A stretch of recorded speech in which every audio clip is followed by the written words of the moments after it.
Jay here for Stretford Paddock, and this, well, it's a bit of a chat again with our old friend, and I use the word old in a polite way, Steve from the 1958, and also George from FC United is back on the channel as well. It's good to chat to both of you. About this weekend, there's a big protest planned, and it's quite sort of, I would say historic, this, isn't it? Because there's a bit of a coming together here of two different fan groups, if you will, to protest about what is going on at Manchester United. I mean, Steve, I'll start with you. What can you tell us about the plan for this Saturday? It started off, I'll probably best let George go through the rundown of the day because they've organised it. But I mean, it started off about a month ago. We reached out to FC United and just, any chance of a get together and a chat.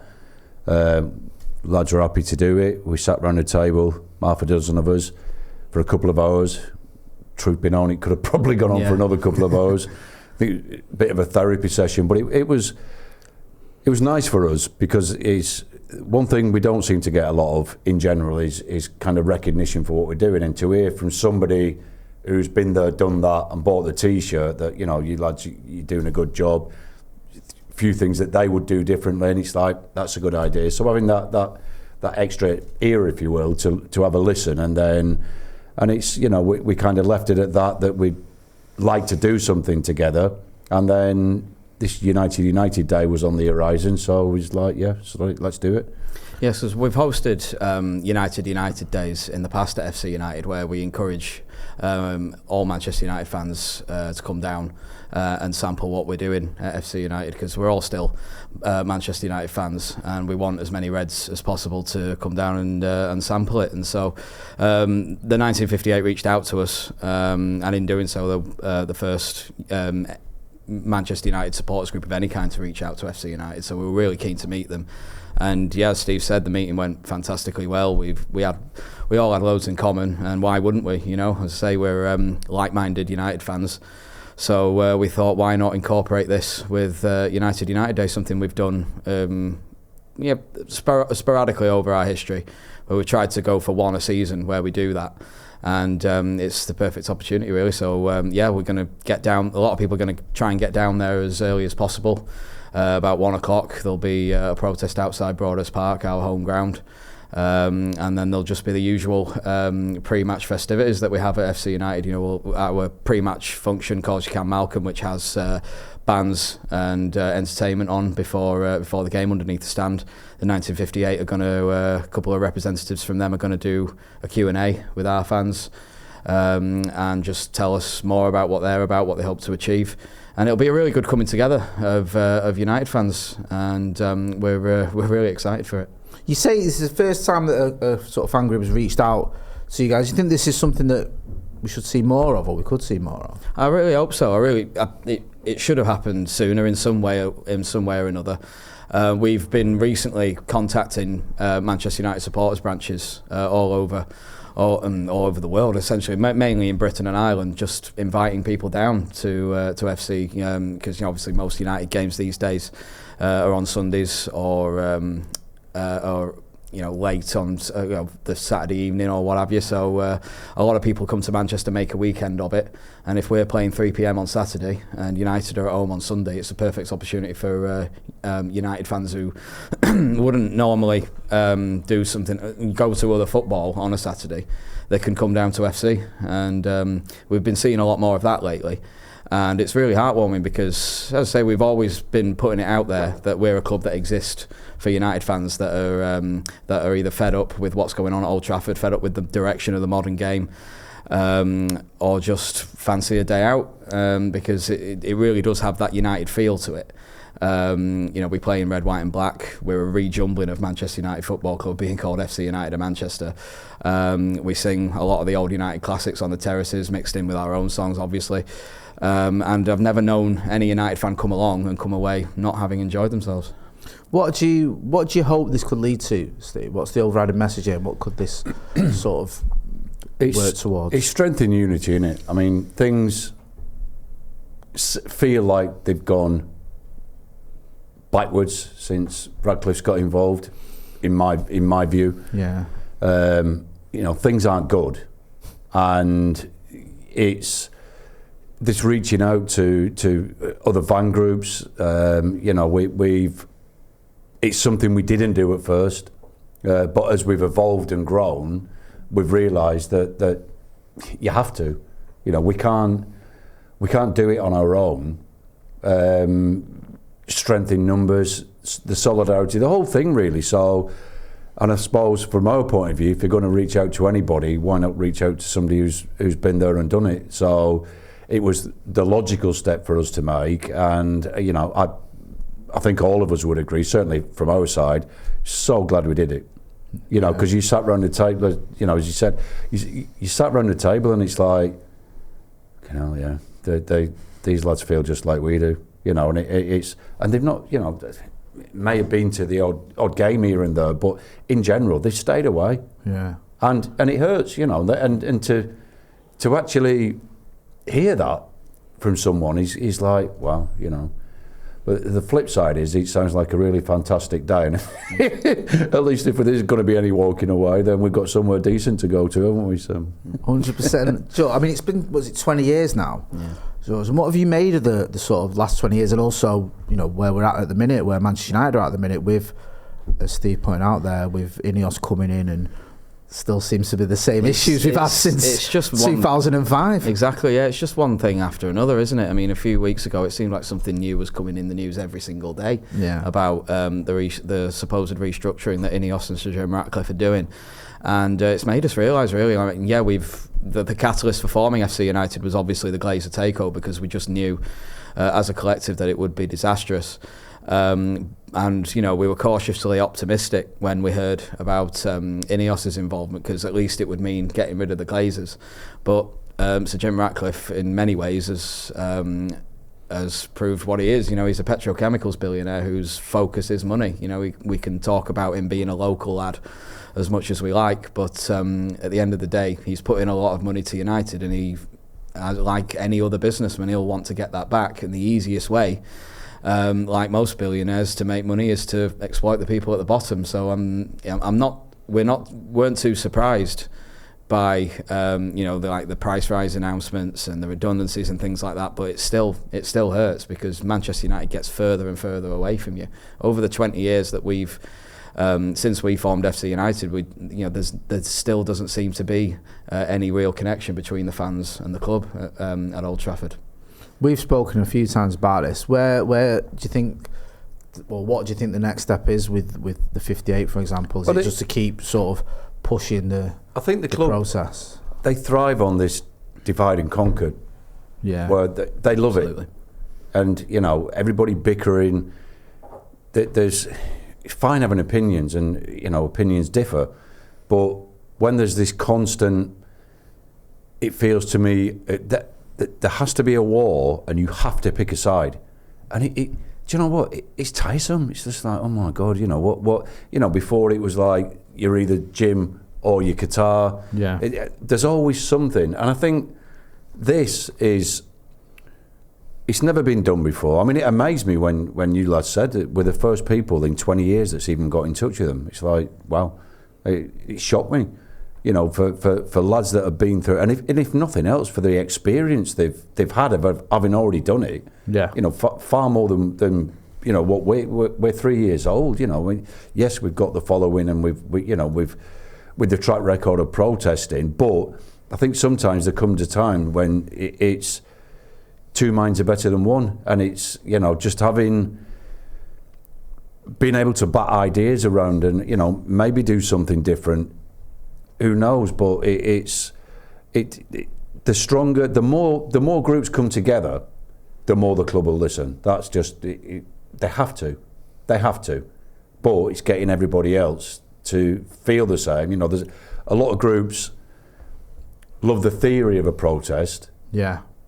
As long as they don't have to put the name to it, because obviously, you know, and I get it, especially with supporters clubs, because they're tied to the club. They've got, you know, they get the perks from the club. It's probably the wrong term to use, but you know what I mean with it. So it's, I kind of get why people don't want to, but the flip side of that is, you know, how much more do you want to take? 100%. George, you mentioned there about Sir Jim Ratcliffe, and I was someone who sat on this podcast and or on this show and was like, look, I want the Glazers gone. I completely agree. I'm not that naive that I think there's this kind, benevolent petrochemicals billionaire that's going to come in and be the hero. But I was hoping that long term that this would be the answer. Do you think that there is for want of a better expression, a way that this could have a happy ending where United fans sort of can look at it and go, okay, the Glazers are gone, we've got our club back? Or do you think that we're just sort of going from one sort of set of owners to another part owner who's not really getting it? Well, that's it. I mean, United is such a big thing. It's such a big entity that the only people who can afford it are people with questionable ethics who don't really care about the fans who built the club. They don't care about the match goers. They want to make as much money as possible.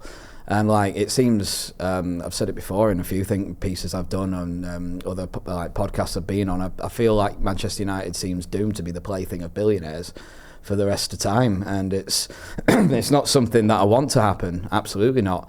But I just and I do hope that one day there could be some fan involvement in the running of Manchester United. But how realistic is that, and exactly what would that involvement be? Because I don't think it can be like 100% member-owned club like we are, where we FC United, where we vote our own board in, we vote on resolutions, we have complete democratic one member, one vote control of the club. Translating that into Manchester United, which has millions, hundreds of millions of fans worldwide, it's probably not realistic. So perhaps the most realistic thing is to campaign for more fan involvement, like a fan representative in the boardroom, or 2 or 3 fan representatives in the boardroom, more frequent fan forum meetings, that sort of thing. That seems like the most realistic thing. But United being so unaffordable, like the Glazers, how much did they want for United? 6 billion or something? And it's silly like money, the only people who can afford that. Obviously Jim Ratcliffe is worth something like 30 billion, but that's all tied up in assets. He'd have to sell loads of what he's got in order to purchase United outright. So we don't know if he's even able to do that.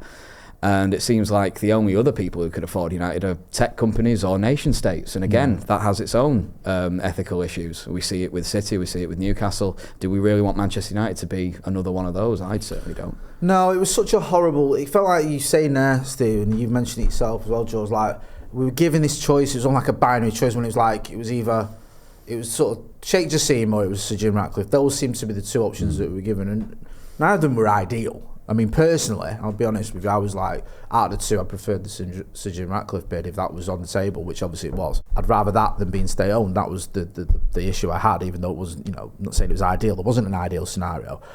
Moving on about, you both sort of alluded to the point about, or mentioned the point about sort of having that representative in the boardroom or having a bit of a dialogue. Me and you've spoke many times about the importance of having a dialogue with the club and the fans. Do you feel like, Steve, getting anywhere with that? Because when Sir Jim Ratcliffe came in, there was like a few meetings and it felt like, okay, maybe there is going to be a bit more dialogue between Manchester United, the club or the ownership and fans. That seems to have gone a bit out the window at the minute. I mean, I've seen Jim Ratcliffe doing media interviews, but I don't really see him talking to the fans unless I'm missing that. I think, unfortunately, and I also think this is not across every Premier League team, but a lot of teams, the fan forums are a tick exercise. You know, the clubs have to do it.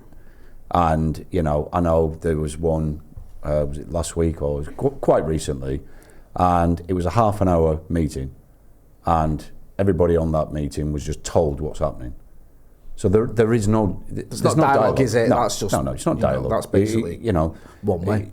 You can just imagine that whoever's there on United's side sort of rolling their eyes just prior to it starting, right, let's get this out of the way. That's... And the problem with that is that the fans that are on there, doing it in their own time, again, because they love the club, then they're getting disillusioned. And the whole atmosphere around the place just stinks at the minute. God only knows what it's like to actually work there with the amount of redundancies that have gone on. Yeah, I get these things happen, especially with a takeover. And as George said, the guy's a billionaire and it's how he strategises his businesses. But this is not a chemical company, is it? This is a football club, and all anybody's ever wanted was just a custodian that will run the club in a correct manner. The club can run itself. The money it generates, it could generate more money but it doesn't need, in my view, it doesn't need 100,000-seater Disneyland. I was going to ask you both about that. What have you made of the? We've had the. I mean, me and you spoke again a few months ago, and we could see where it was going. There was this. Is it going to be a revamp or this new stadium? And you can see what they were after.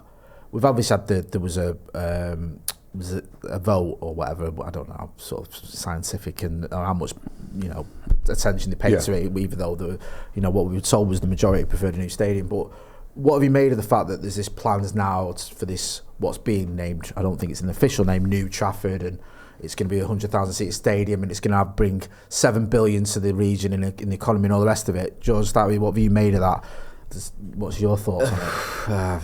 They're not positive. I mean, it's just like the main thing that gets me is it's very convenient that first of all it was released. The information on that was released the day after those interviews that Ratcliffe did with Gary Neville and whoever else. I think it was Dan Rowan. It was Gary Neville and Dan Rowan from the BBC. And he's done a few interviews with Dan Rowan. I think they've sort of got some sort of relationship where he's sort of his go-to guy. But it was literally the next day, wasn't it? So he'll have thought into himself, well, I've been scrutinised heavily by these journalists, so let's release it on that day so that the inevitable questions perhaps aren't fielded to me. So the main issue for me is how on earth are they going to pay for that? It's £2 billion that it's going to cost to build, and they say they'll be able to do it in 5 years. They'll prefab it and ship it down the canal, and I'm just like, is this? Really? I'm no expert. Well, it just sounds a bit pie in the sky. I think a lot of it for me was the whole thing down the canal thing. I think there's already been a few articles I've seen saying that might not be a goer. But I mean, again, if you know anywhere, I mean, my sister lives up Warrington End, and the amount of bridges there that have probably never opened in decades. So what you're going to do? Completely rebuild the infrastructure to get these things down there. But I think a lot of it for me was a reaction to the protest we did, because the day after he goes out and does these two interviews, I don't think, when he was slightly pressed by Neville, I'd say slightly pressed about the protest, I understand with the football and the league position. You don't understand. That statement itself proves you don't understand. It's nothing to do with the football. No. Protests are nothing to do with the football. And, then the day after, and they're talking that the way they are making this to be this is something that's going to start this year. They don't even own the land yet where they're proposing for the new ground to go. It's been a way, as I think George alluded to, that it's appeasing fans. Right, I'm getting enough shit here now. I need to kind of dangle a carrot and give something back. And I think for me, what was the saddest part of everything that came out of Ratcliffe's mouth in both interviews, and more so with the stadium and how it was launched, there was no talk of the history, the tradition, what's in it for fans. It was all about, this is going to generate this much money per year, and great, it'll create jobs. I live in Stretford, so it's great for the area, not for small businesses. That thrive on match days, certainly not for them. They'll be long gone. And I kind of get it for the whole area, but for me, his reasoning to do it isn't for the betterment of Man United match-going football fans. I mean, it's as simple as that. And there's sort of more debt. We've spoken to a few, finance experts saying, look, there has to be. There's going to be more debt here. Yes, I mean, there's no money in the coffers, is there? So it will definitely be yet another a debt-laden project, and of course, who's going to be expected to pay for it? Fans. And it just seems like it's this never-ending cycle. And as Steve mentioned, small businesses are going to struggle because they want to set up this retail part within the new stadium, and it'll seem like something that it appeals more to the international fan base to come along once in a lifetime to Old Trafford to experience the 100,000-seater stadium. And I feel like once again the local fans will just find themselves pushed out. We'll get to I want to talk to you a little bit more about Saturday, but just before I do, in terms of the 58, what are the next sort of steps with you guys? Because obviously, you've sort of hit the ground running since you started, and it's constantly evolving. Now you obviously having these conversations, teaming up or partnering up with FC United. What's next for you guys? We've yet to finalise it, but as soon as we do, as always, you'll be the first to know. But we're going to do something at the City game as well. I just think we need to keep that momentum going. We were criticised when Ratcliffe got involved about stopping protesting, but it's like, okay, well, let's at least see where this is going. You know, a lot of people say, but you need this whole journey just doesn't go from A to Z, does it? It's every week there's something different, there's something else.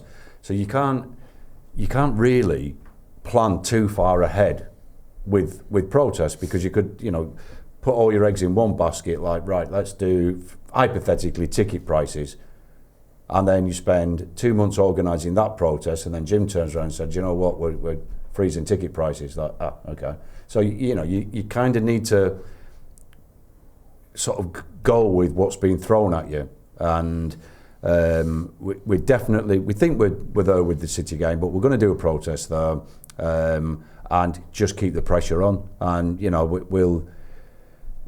we can't not do now. It's, you know, it is. And is that when you said sort of about the pressure on? Is that pressure to just be listened to the Glazer's gone, to Jim Ratcliffe sit down with you, all of the above? Is there a specific? But it's always been the Glazer's gone. Yeah. You know, the stadium conversation, if that had been looked after, it wouldn't be a conversation. It wouldn't have fallen short of UEFA standards for big games. But the fact is, and again, people have bought into this, ooh, look at that, pretty new toy. But, you know, that needs to be spent because the negligence of the Glazers over the last 20 years. You know, Old Trafford's not falling down, but it's behind, massively behind. And the fact that a penny's not been really spent on it, other than I think last year they got the cherry pickers out and give the front a lick of red paint. They literally did, and that was it. You know, and then, you know, you go and I know it's an in-joke, but with the leaking roof, but it's not just the roof, it's inside.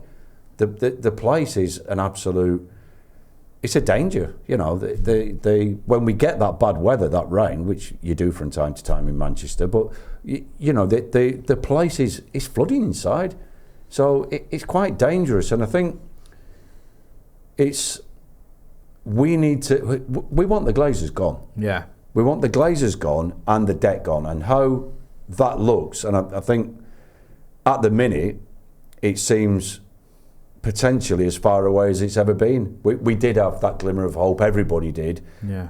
Whichever side of the fence you was on, who your preferred owner was. But the fact that, right, something's happening here, we've given that time to progress, and I would say it hasn't. I think we've gone backwards. So now it's time to put the pressure on, and we want, you know, the fan base. I mean, we as we stand now, we cannot keep up. We've nearly 90,000 people signed up to FC United, our independent supporters group, and you know, that's getting bigger. But I think that's getting bigger because they do see a bit of action. You know, we don't always get the answers, but we questioned the fiasco about the Rangers game. We potentially could be playing them in a semi-final, and you know, it is an accident waiting to happen, isn't it? Of course, we all saw that. So when I was stood. But then, season ticket holders have lost the ticket and are appealing because they was defending the family against. Because what happened was, a lot of them they congregated from different areas and kind of took over. But you know, you're not in. It's not the Stretford end. You're in places where there's families, and it's so there's a lot of things wrong with United, and I think there needs to be a voice, somebody that will shout loud enough and kick and scream if need be, and you know, if that's protesting, then so be it, and we'll continue to do so. Yeah, 100%. I think like having the having this joint day with FC United and the 1958 is a good stopgap, because obviously we saw how big the protest was before the Arsenal game. And now you obviously you said that you're going to plan something for the City game, so it's nice to have that in between where a load of people come down to FC United for the day, and it's a way of taking the protest away from Old Trafford as well, taking it to other parts of Manchester and to other parts of United fan culture, which we believe at FC United that we're a big part of. Yeah, 100%. So it's something different, and it's something eye-catching, and it's a reminder that FC United is an attractive thing to come down to for any United fan, particularly any United fan that wants the Glazers out. I think certainly every United fan I've spoken to and speak to doesn't want the Glazers at Manchester United, and there's an opportunity there for him to show that as well. And just on Saturday, you mentioned there about the fact that there's going to be a lot happening. It's a good day. I mean, it's one of those that sort of, even if you're sort of on the fence with, should I go down there, worth checking out. Yeah, absolutely. I mean, United aren't playing till Tuesday, so it's FA Cup weekend, isn't it? So every United fan's got a free weekend, if you like. And so if you've not got any plans for Saturday, I would highly recommend getting down, because it's absolutely brilliant. And as I said before, I've not known any United fan come down and say they've not enjoyed it. They might have said it's not for them. They might have said, I could never walk away from United 100%. But we don't ask that of anybody. Everybody, pretty much everybody at FC United is still loves Manchester United, but just is very disillusioned with what's been going on, not just over the last 20 years, but beforehand as well.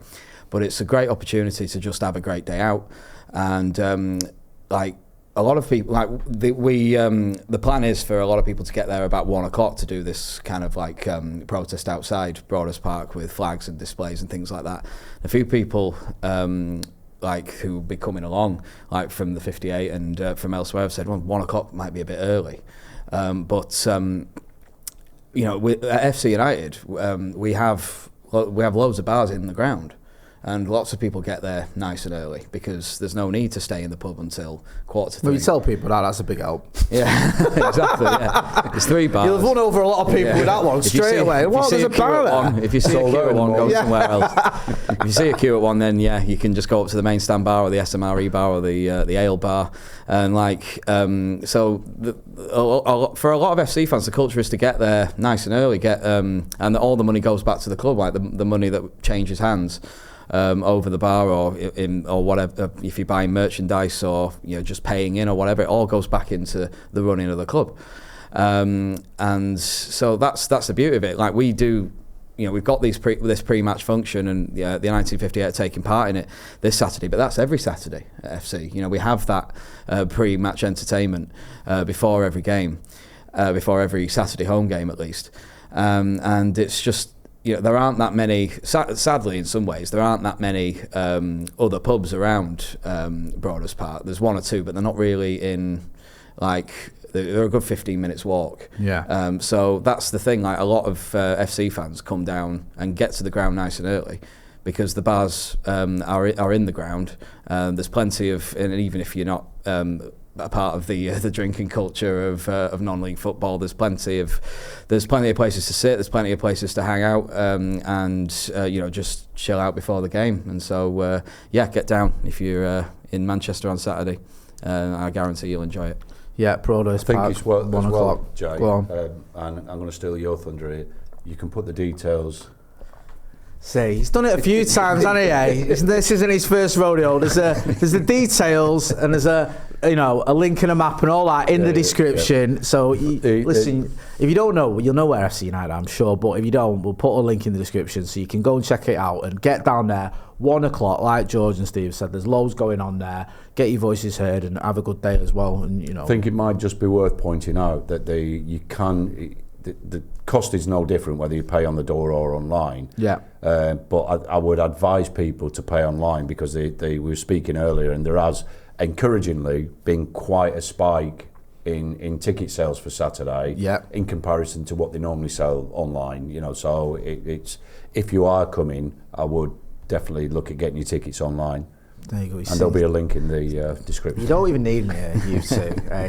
So check it out. There's a link in the description. Go on now. Go on, George. And you can take your pint onto the terrace. Well, this is it. You tell you what. I mean, I don't drink, but you're selling it to me anyway.